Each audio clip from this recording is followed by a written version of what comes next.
Eux, ils marchent par la foi et non par la vue. Mais moi, je vous conseille vivement de marcher par la connaissance scientifique et historique, notamment celle de nos ancêtres kémites, par les cinq sens et par l'intelligence. À vous, à Pierre.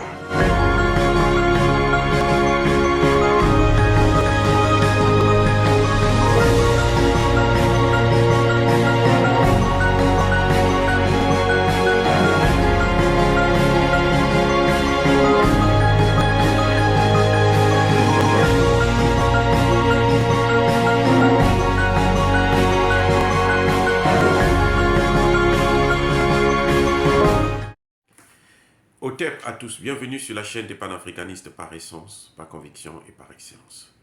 Celle des citoyens kémites par nécessité et obligation de combat. Nous sommes une chaîne qui n'est guidée que par nos ancêtres, et rien que par les ancêtres qui appartiennent à l'égrégore du monde noir. Par conséquent, nous ne croyons en aucun Dieu venu de l'étranger. Toutefois, cette vidéo n'est aucunement destinée à inciter à la haine ou à la violence, car nous menons un combat qui est d'abord et avant tout spirituel. Ensuite, il est politique, géopolitique et géostratégique. Contre l'impérialisme, le colonialisme, le néocolonialisme et l'endocolonat. Sur la base du principe fondamental que nous avons hérité de nos ancêtres kémites, qui est celui de la Mahat, c'est-à-dire solidarité, vérité et justice. Vous êtes donc en droit de connaître la vérité et nous avons l'obligation de vous dire la vérité et rien que la vérité, afin que justice soit rendue au continent africain. Et ça, c'est notre modeste contribution dans cette noble lutte en faveur de la souveraineté, de la dignité, de la solidarité et l'unité africaine. Et ça, c'est ce qu'on appelle le panafricanisme. Bien-aimés frères et sœurs, j'ai du mal à cerner le quotient intellectuel du président Tshisekedi. Je ne comprends pas ce monsieur. Je ne sais pas s'il a été élu par hasard ou il n'a pas de bons conseillers, il n'est pas bien entouré, ou bien encore, il n'écoute pas ses conseillers. C'est incroyable de trouver un homme qui est obsédé par les Occidentaux, par les Blancs. C'est-à-dire que pour lui, en fait, sa vie, la vie, c'est les Blancs. C'est-à-dire que si tu n'es pas avec les Européens, tu ne peux rien faire. Si tu n'es pas avec... et quand je parle d'Européens, c'est d'abord les Belges, les Français et les Américains. Si tu n'es pas avec eux, là, tu ne peux rien faire. Ça, c'est incroyable. Que l'un des pays les plus riches d'Afrique soit toujours parmi les pays les plus pauvres du continent. Juste parce que les dirigeants ne font que suivre la politique occidentale. Monsieur Tshisekedi est allé s'aventurer avec des Français pour qu'ils puissent mettre en place une école militaire, une école de formation des militaires congolais. Alors que, partout en Afrique, sauf si Tshisekedi n'a pas les pieds sur terre, sauf si Tshisekedi n'a pas de tête, c'est une sardine, partout en Afrique, on sait que la France ne nous a jamais aidés, elle ne veut pas notre bien, au contraire. Je dis bien partout en Afrique. Les cas les plus illustres, c'est la Libye, c'est la Centrafrique, c'est le Mali. Dans tous ces trois pays-là que je venais de citer, la France a échoué. La France a été le moteur de la déstabilisation de ces pays. Vous allez me dire que c'est l'OTAN. Oui, la France fait partie de l'OTAN. La France travaillait en tant que chasse, si vous voulez, l'homme de course, le caniche des États-Unis. Mais cette politique, c'est fini. C'est dépassé. C'est dépassé. Regardez comment un homme ne sait pas faire des choix politiques louables. Il n'y a pas très longtemps, le Congo démocratique, il y a quelques mois à peine, il est rentré dans... il fait maintenant partie des États de l'Afrique de l'Ouest. La communauté des États de l'Afrique de l'Ouest. Très bien, c'est son choix. C'est un pays qui fait partie des Grands Lacs, donc c'est un peu normal qu'il puisse faire partie aussi des États de l'Afrique de l'Est. Bien qu'il fait déjà partie des États de l'Afrique centrale. Mais le hic, c'est quoi? Ce qui m'embête un peu, c'est quoi? C'est que Il y a deux pays, l'Ouganda et le Rwanda, qui sont les déstabilisateurs de l'Est du Congo. Ce sont eux qui soutiennent les groupes armés, le M23, le FLND et autres. Mes excuses. Donc quand tu viens, tu rentres dans cette institution, alors que tu sais que cette institution qui a été créée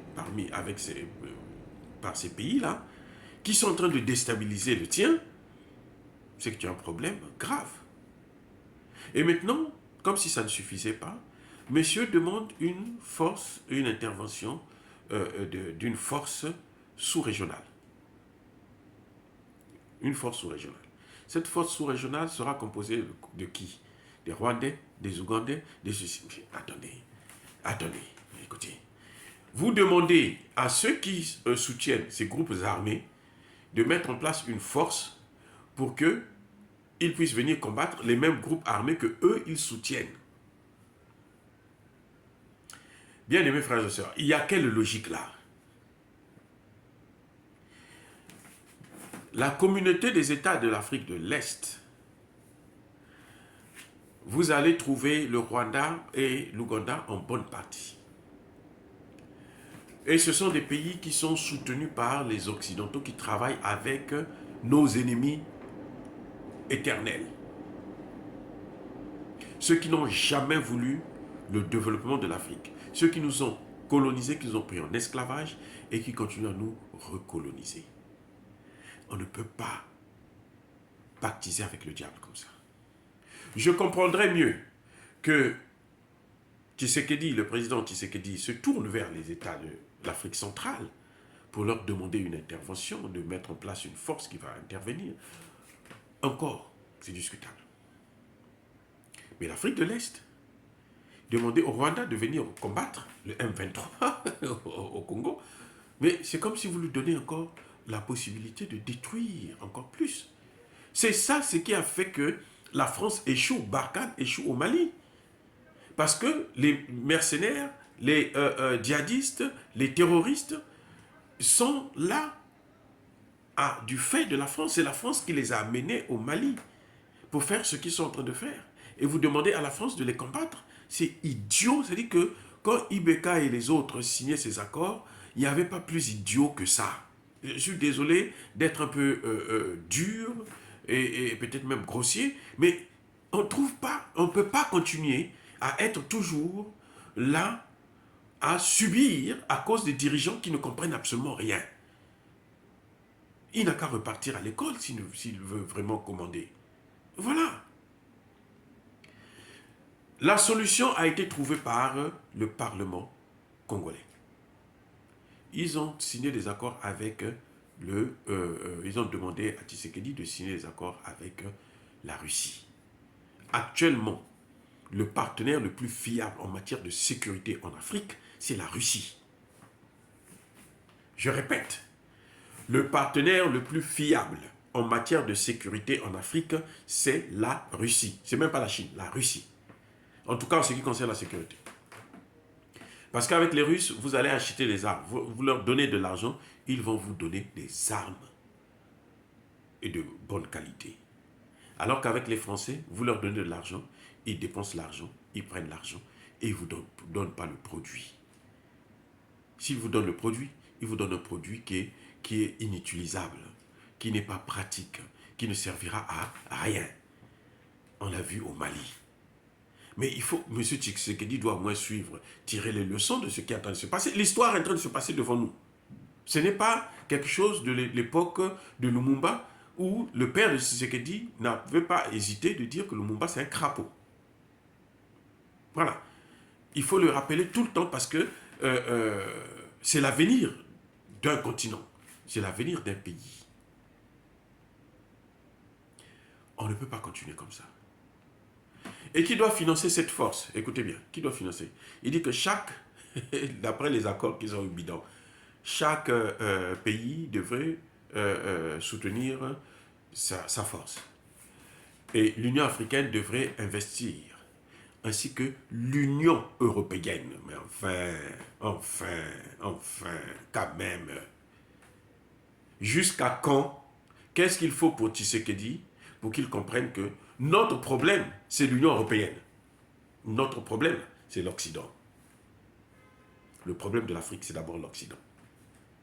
Si on peut couper le cordon ombilical avec l'Occident, l'Afrique va décoller en moins de 5-10 ans.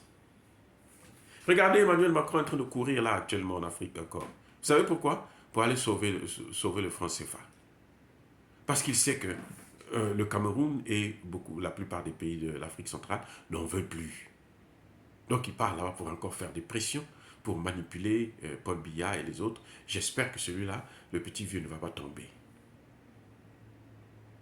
Donc, Tshisekedi devrait comprendre. Les mêmes Occidentaux, les Américains ont dit au Congo là. Ils ont dit, mais vous les Congolais là, vous voulez le développement, tuez-nous Mobutu. C'est ce qu'ils ont dit. Hein. Tuez Mobutu, on vous donne le développement. Les Congolais si bêtes, on a suivi comme des moutons. Ils ont tué Mobutu. Enfin, on l'a fait partir et puis bon, il a été affaibli par la maladie et tout ça, il est parti très tôt. Bon. Mais, où est le développement? Ça fait combien d'années? On ne voit pas le développement. Au contraire, la situation ne fait que s'aggraver. Dans l'est du Congo démocratique, là, c'est déjà 20 millions de morts. On ne vous le dit pas, 20 millions de morts. Je comprends pourquoi d'ailleurs le docteur Mukwege critique maintenant ouvertement Tshisekedi. Il est sur le terrain, il est là, il voit. Ce n'est pas en faisant venir des forces militaires que ça va changer. Les Français avaient signé un accord avec le Mali pour une assistance aérienne et dans le domaine de renseignement. Les Français sont venus avec 5500 soldats au sol. Pendant 8 ans, ils ont fait que détruire le Mali. La situation qui était circonscrite dans 10% sur 10% du territoire est allée jusqu'à 80%. Donc le fait de faire venir le nombre de militaires, ce n'est pas ça qui change la donne. Vous avez les Nations Unies qui sont là, qui ne foutent absolument rien. Et les Nations Unies ne partiront pas si le président Tshisekedi ne leur demande pas de partir. Écoutez-moi bien, je répète, les Nations Unies ne partiront pas du Congo démocratique tant que les autorités congolaises, notamment le président congolais, ne demandera pas au Conseil de sécurité « je ne veux plus renouveler cette mission ». Mais tant qu'il va continuer à la renouveler, cette mission sera là. Et les casques bleus là vont continuer à se servir, s'enrichir sur le dos des Congolais. Et ça, c'est ce qui est inacceptable. À l'époque, on pouvait accepter ça parce qu'on ne comprenait pas, on n'avait pas toutes les informations. Mais aujourd'hui, tout est là. On a tous les éléments. Nous donnons tous les éléments. Nous, on parle aujourd'hui. Nous prenons des risques pour parler de ces questions. Ce n'est pas parce que nous n'avons rien à faire. C'est parce que nous voulons le bien de notre pays, de notre continent. Nous voulons le bien de tous les Africains. C'est pour ça que nous prenons ces risques-là, pour parler de ces questions. Donc, M. Tshisekedi doit comprendre que ce n'est pas en faisant venir une force militaire supplémentaire que ça va changer. Il faut réformer l'armée congolaise. Je répète, il faut réformer l'armée congolaise avec l'appui d'un partenaire fiable et sérieux, qui n'est actuellement que la Russie. Il n'y a rien d'autre à faire. Vous êtes avec la Russie, vous avez le succès en matière de sécurité. Vous avez les armes, vous avez la formation. Et les militaires congolais vont monter en puissance. Mais si ce n'est qu'avec les Français, les Américains, les ceci, vous allez voir la mission des Nations Unies va augmenter son nombre. Donc, avec cette mission sous-régionale, là, vous allez avoir encore près de 50 000 soldats sur ce territoire-là de l'Est pour rien. Non, le travail doit être fait par des Congolais. Mais nous comprenons que l'armée congolaise a été affaiblie par les mêmes Occidentaux que lui, il côtoie et il caresse dans le sens du poil. Il faut maintenant avoir des partenaires sérieux. La Russie ne demande que ça. Ça va peut-être coûter un peu d'argent, mais il y a les matières premières. Au lieu de laisser ces matières premières, que les Rwandais puissent les voler pour aller enrichir les Occidentaux, eh bien, prenez ça, donnez ça aux Russes, ils vous donnent des armes, ils vous forment les Congolais, et ils vont faire la guerre, ils vont se battre, ils vont récupérer le territoire, ils vont sécuriser les populations. C'est tout ce que nous demandons. Non, M. Tshisekedi, arrêtez avec votre cinéma, arrêtez avec votre comédie. Il est temps maintenant que vous vous mettez au travail, que vous regardez les choses telles qu'elles se présentent en face de vous. Ça, c'est ce qu'on appelle la real politics. Voilà, les choses sont là. Aujourd'hui, vous n'avez plus besoin de partir ici et là. Vous avez toutes les informations. Arrêtez de suivre RFI. Arrêtez de parler avec ces France 24. Arrêtez d'accorder des interviews à TV5 Monde parce que ça ne vous rapportera rien du tout. Les informations dont vous avez besoin, c'est ce que nous vous donnons. Et nous sommes des experts. Nous sommes des experts. En tout cas, moi, je suis un expert. Je suis docteur en sciences politiques. J'ai inventé la théorie de la prévention des conflits et la justice transitionnelle. Donc, je connais ces questions-là très bien. Ce n'est pas de cette façon qu'on va ramener la paix à l'Est. On ne peut pas demander à ceux qui ont mis le feu, faire d'eux des pompiers pyromanes. Et puis, on leur demande de venir encore maintenant éteindre le feu qu'ils ont mis. Non, ça n'a pas de sens. C'est ridicule. Mais est-ce que dire cela, c'est inciter à la haine ou à la violence? Non. Non, non, non. Non, je n'ai rien contre le président Tshisekedi. En tant que personne, c'est un frère. Mais je dis que pour l'avenir du continent africain, pour l'avenir du Congo démocratique, eh ben, je pense qu'il est en train de faire fausse route et il faut lui dire, qu'on le veuille ou non. Nous sommes une force tranquille. Il y a ma colère veille, il y a ma lembe. Soyez bénis par le Dieu des Kémites. J'ai dit et j'assume.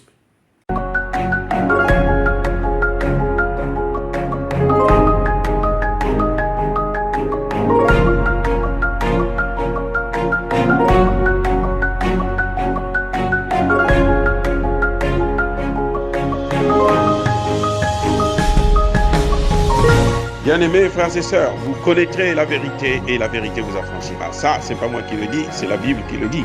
Mais moi, je vous dis mieux. Vous connaîtrez la vérité historique, notamment celle de vos ancêtres kémites, et vous aurez une vision globale de ce que c'est que la vraie souveraineté politique. J'ajoute, vous reviendrez à la spiritualité africaine ancestrale et vous comprendrez les enjeux de l'indépendance économique. Et pour terminer, vous accepterez votre identité culturelle kémite et vous obtiendrez deux choses. La première, c'est la paix. La seconde, c'est le développement, à une condition. L'unité de toute l'Afrique noire, l'unité de tous les Noirs du monde entier.